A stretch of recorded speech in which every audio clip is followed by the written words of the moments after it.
एक बार एक व्यक्ति का बगीचा था और उसको अपने बगीचे से विशेष स्नेह था। अनेक प्रकार के फूल उगाए हुए थे, उसको बड़े पसंद थे।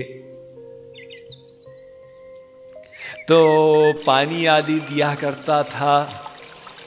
एक दिन एक गाय अंदर घुस गई।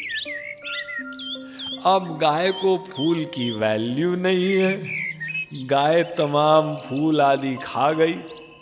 इस व्यक्ति ने देखा, इसको इतना गुस्सा आया, उसने डंडा लिया और गाय की पिटाई शुरू कर दी। इतनी पिटाई की कि बेचारी गाय मर गई। अब गांव वासियों को पता चला, उनको बड़ा खराब लगा कि इसने गाय को मार डाला केवल इसलिए कि गाय कुछ फूल खा रही थी। तो जब वो उससे पूछते थे, वो कहता था मैंने नहीं मारा है, मेरे हाथ ने मारा है।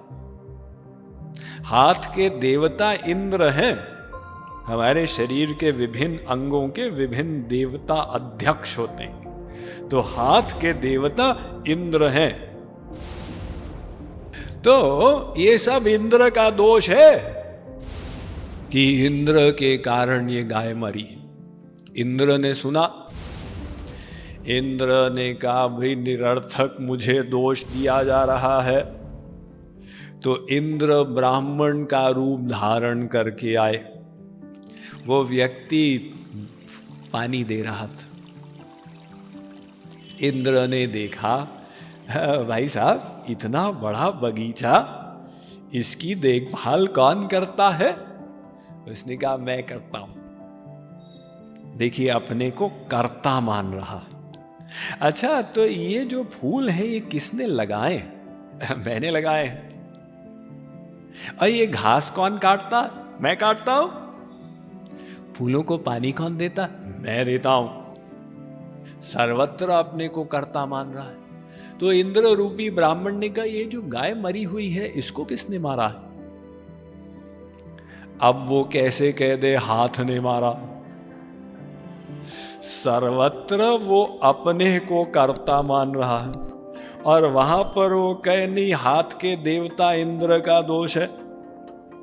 इसी प्रकार से अभी हमारी ये अवस्था है कि हम सर्वत्र कर्तृत्वाभिमान से युक्त। जब व्यापार की बात आती है तो वहां ये नहीं कहते भगवान की जो इच्छा होगी, वहां तो एक एक पैसे के लिए परिश्रम करते।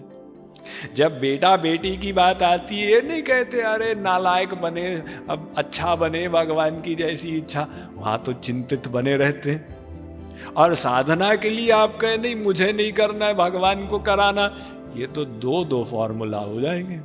महर्षि अरविंद ने कहा there are two great powers alone that can effect in their conjunction the great and difficult thing that is the aim of our endeavor, a fixed and unfailing aspiration that calls from below, and a divine grace that answers from above. हमारा जो कठिन लक्ष्य है उसकी प्राप्ति के लिए दो चीजों की आवश्यकता है। जीव की ओर से तीव्र पुकार एवं प्रयत्न,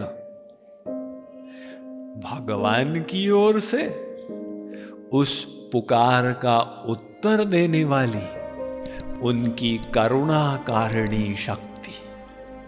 तो हमारा प्रयत्न और भगवान की कृपा।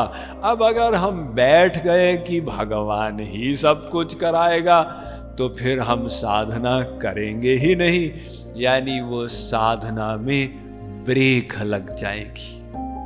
तो क्योंकि अभी कर्तृत्वाभिमान से हम युक्त हैं, साधना भी हमको करनी होगी। और अगर हम ये सोच के बैठ गए भाई वो तो भगवान कराएगा, तो फिर हम बैठे रह जाएंगे। तो प्रयत्न में सावधान रहो और फल में संतुष्ट रहो।